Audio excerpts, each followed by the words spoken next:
Thank you so much. Thank you to Lindsay and the Asia Society Policy Institute for having me. It's such a great time to be back here in DC, not only because of the weather, but because I needed a break from Korea news, which has been nonstop. And in the Q&A, I'm sure you may have questions about the North Korea situation, which is of some interest lately.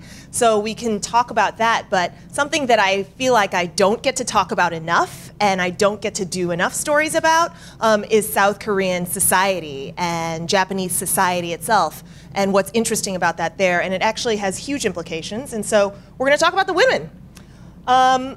As Lindsay mentioned, I join you fresh off the plane from South Korea, which really seems like a futuristic place because I've been living there for 3 years, taking public transportation, and in that entire time, I have never encountered a broken down escalator. In the entire time I've been there, there has been no broken escalator in the metro system, and it's a far more vast system. And so it seems like a utopia. It's also a place where a lot of skincare and pop culture and electronics are exported all over the world. This is a procedure called pore vacuuming, where they actually like vacuum your pores, which is supposed to be really cool and make your face feel lighter. And in general, I love it. I love being there. But since these are a series of policy talks, I wanted to address ways that things could be improved. And so if you spend any significant amount of time in South Korea or in Japan, it's very clear what's missing in halls and places of power, and it's the ladies. So we're going to talk about that because when it comes to having equal status for women, both places are rather anachronistic. They are among the worst places in the industrialized world to be a working woman. They face economic stagnation as a result because their labor force isn't fully utilized, and population collapse, which you've probably seen stories about, at least with regard to Japan. They have the lowest birth rates in the developed world, and there are a lot of consequences about that, which we'll talk and dig into, because there's a lot of stories that I've gotten to report that kind of illustrate it. I would argue that the main culprit for the economic and the population problem is a lack of equality for women. Because while they both are democracies that protect the notion that men and women are created equal, culturally, that isn't playing out. Women are suffering undue objectification, violence, but what I see most of all is discrimination. And we're going to talk about that tonight in hopes that this informs your thinking, especially since I hope many, if not most of you all, are interested in Asia and Asia policy going forward. And I'm hoping that you all can help challenge stereotypes in order to make this better. A couple things that happened in the last month. A Japanese childcare worker had to apologize to her employer and her colleagues for getting pregnant out of turn. What that means is she wanted to get pregnant. Her husband obviously supported this, but they didn't get pregnant on the timetable that was set out by the employer. So the employers got to dictate, hey, we want you to have kids, but only if you have kids in this particular window because we don't want you to have to take off work at certain amounts of time. This kind of maternity harassment has a term. It's called matahara, and a 2015 survey found that half of all Japanese women, Japanese moms, have suffered some form of matahara. So you can't imagine why women aren't wanting to get pregnant, In other news, I don't know if y'all heard this story, there was a local Japanese politician who was making a speech in the middle of a sumo ring, and he passed out. Had a medical emergency. And so a woman medic rushed in to the middle of the sumo ring to try and perform life-saving CPR until the referee asked her to leave because the sumo ring is a sacred place that is only for men. And so it was sexism over life-saving because a woman couldn't be there even to save a guy who was having a medical emergency. He made it. Here are other places in Japan where women aren't allowed. Certain Shinto shrines, the kabuki stage, a mountain, an entire island. This has ties to Shintoism, and it's really astonishing that this is still preserved, but it is. In both countries, women are told you can be successful, but face the ingrained and persistent stereotypes that you're lesser.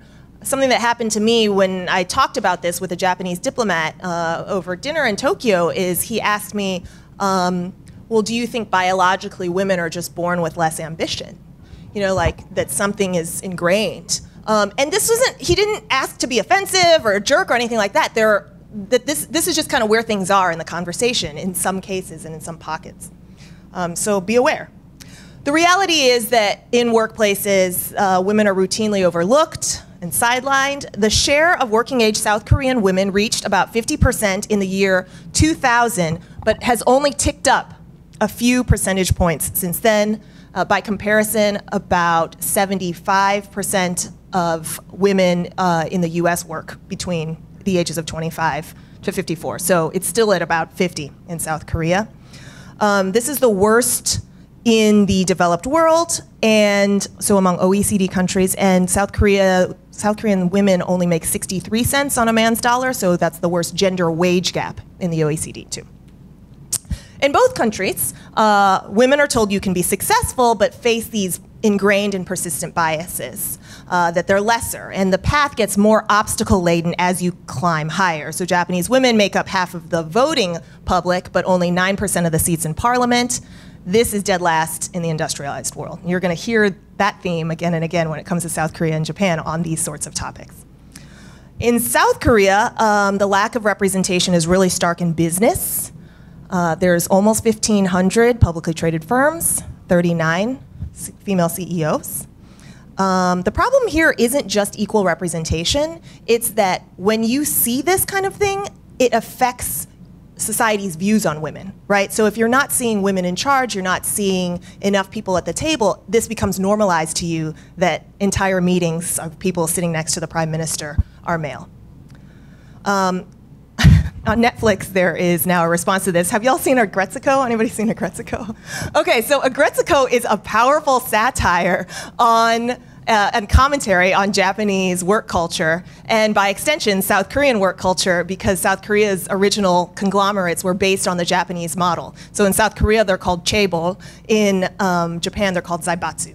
And that's the Mitsubishis, that's the Samsungs, right? Agretsuko is from the maker of Hello Kitty, but Agretsuko the cat is basically the polar opposite of Hello Kitty. She works in a traditional Japanese workplace, and she has to fetch tea for men who are her colleagues, even though they're not her bosses, but I don't think you should have to fetch tea for your bosses anyway. And then she finds herself having to laugh at sexist jokes at night at mandatory drinks after work, because mandatory drinks, or after work drinks are mandatory. It's kind of just an extension of the workday. Agretsuko releases her rage in the karaoke booth, and where she jams out to death metal and daydreams about taking the easy way out. And the easy way out in this satire is getting married at age 25, because she's just gonna throw in the towel. Why does this discrimination persist? Pervasive expectations about how women should look and how they should behave. And I wanna take the looks apart first, because how many of you all have been to Seoul? Wow, okay, so more than half of you. 안녕하십니까? So if you're in Seoul, you just look around. This is just walking down to, I think this is the Apgujeong metro. These ads are everywhere. They're for plastic surgery. But advertisements that aren't advertising the ideal face are also just women's faces or women holding up a bottle. So this is the kind of representation that you see of women in South Korea. And it's a pervasive message about how to look, right? There's an ideal look. In the US, you see ads of products that are just the products. In South Korea, it's usually a woman holding up the product. And then in the US, you would also see ads of different types of people. In South Korea, you only see one type of woman, and it kind of looks like this, the big wide eyes and then the ideal V line. And then what else? The Western nose, so you gotta get your nose narrowed. And there's a basic pack at graduation, at high school graduation, that's offered by cosmetic surgery clinics. It's called like the basic pack. And it's the double eyelid surgery if you have a monolid. It's the nose narrowing, and then it's the facial contouring so your face doesn't look so round. Job applications require photographs. So one of the reasons you need this stuff is because when you enter a very competitive workplace, your face matters because it's affixed to resumes. 93% of hiring managers in South Korea require a photo on your resume. And it's not just a passport photo. Like, I've interviewed people about this. I interviewed a British Korean woman who just put her normal passport photo on there, and people were appalled. They're like, why is this such a terrible photo on your resume? Because in South Korea, you go to any passport photo shop and they will Photoshop your image afterwards and clean it up. So this is the kind of thing that would invite lawsuits in the US, but is just normal. It's the way of doing business. The message is consistent. You can be successful only if you look a certain way, and this objectification contributes to the highest per capita rate of plastic surgery in the world, at least plastic surgery on your face, and then disturbingly thin women. This is from a video about women in Korea, Korean women who actually weighed more than 50 kilograms. 50 kilograms is like 115 pounds, because the standard in Korea is that you weigh 48, 105. When you go shopping in Seoul, clothes are free size. But free size isn't free. Free size is one size. And in America, that would be akin to size 2 sizing, women's size 2. And the refrain about this is that the clothes don't change to fit you, you change to fit the clothes. So I basically, can't shop there. And the analogy can kind of stretch to society at large.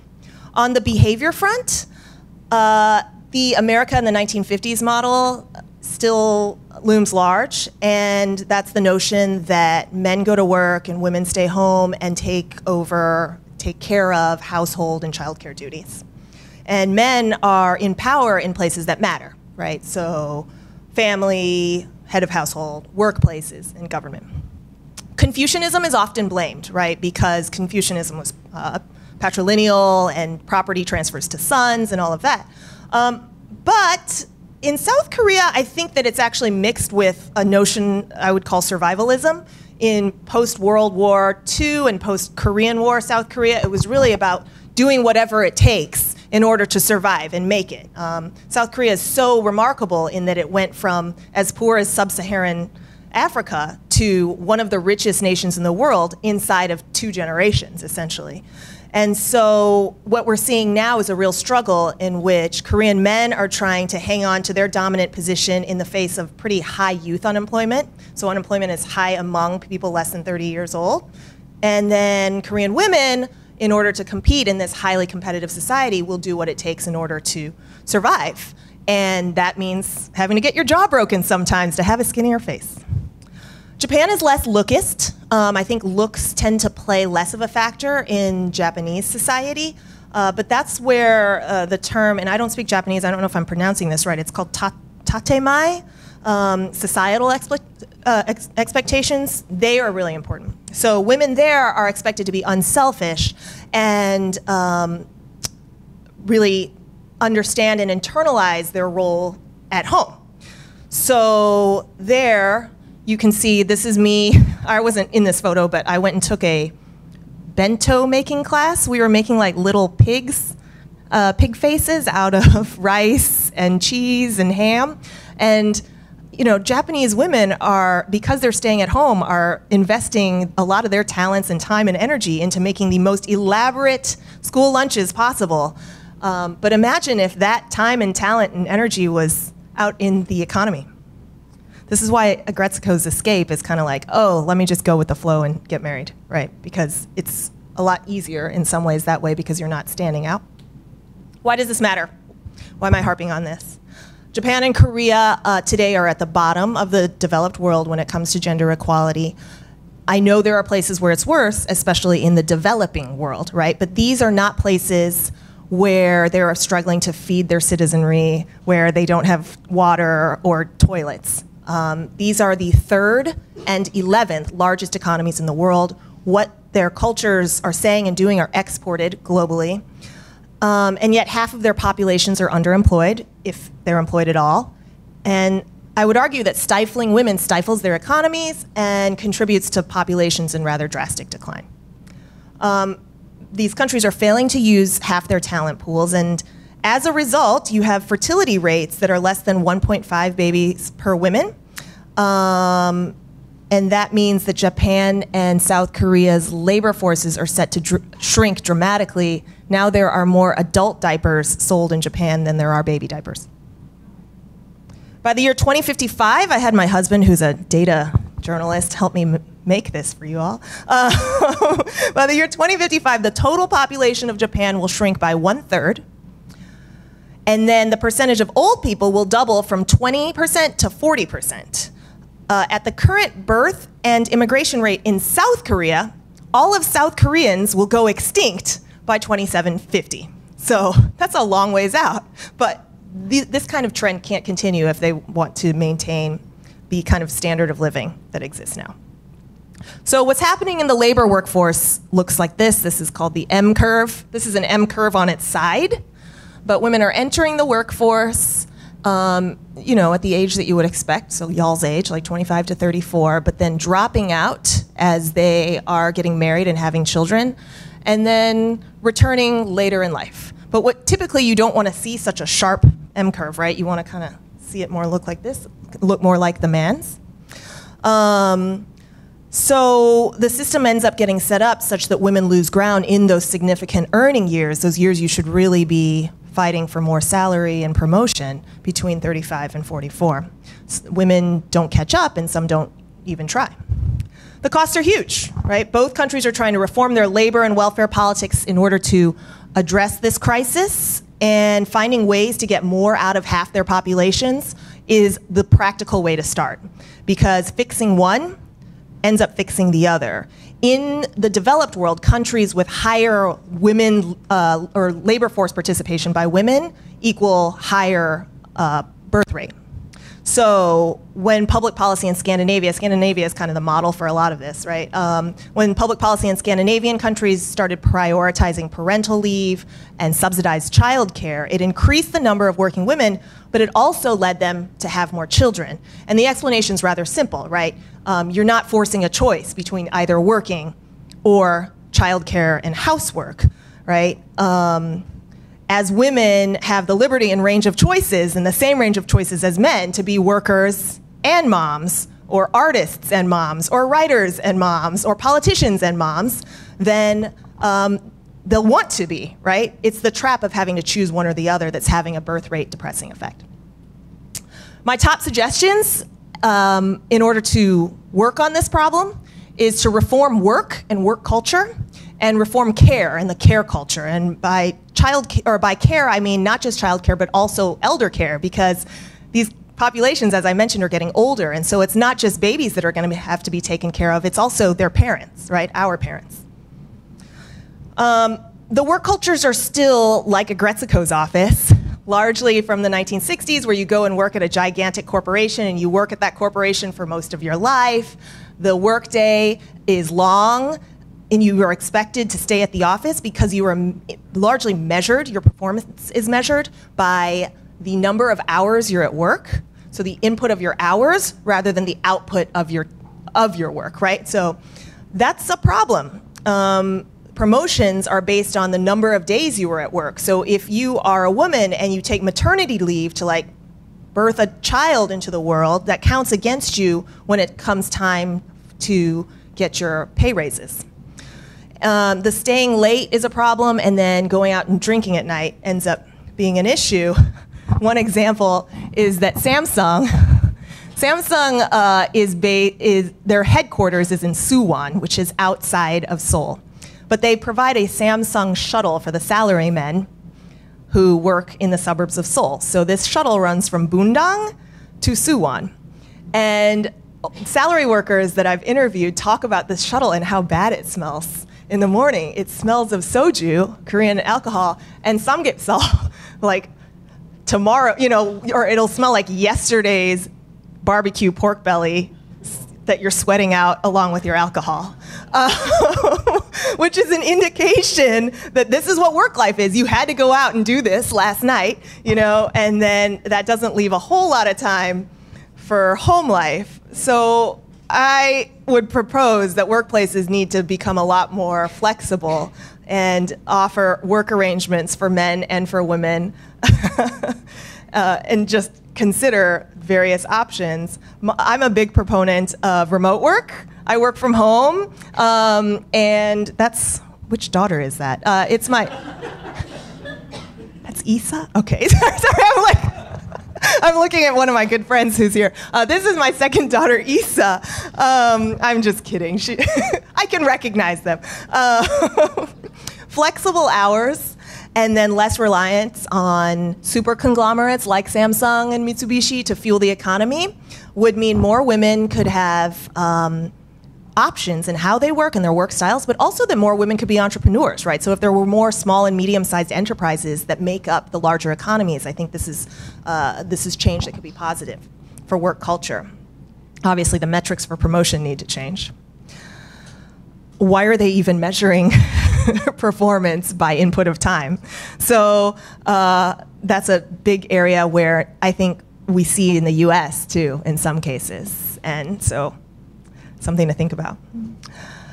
Work culture in these countries still remains quite top-down, but I actually think that that's hopeful. That's a hopeful thing here, because in the fact that they're top-down mean that changes could come quickly so long as the top decides to address them, right? So you could start quotas on hiring enough women or having enough women in your applicant pools, metrics for pay equity, making sure men take their full paternity leave.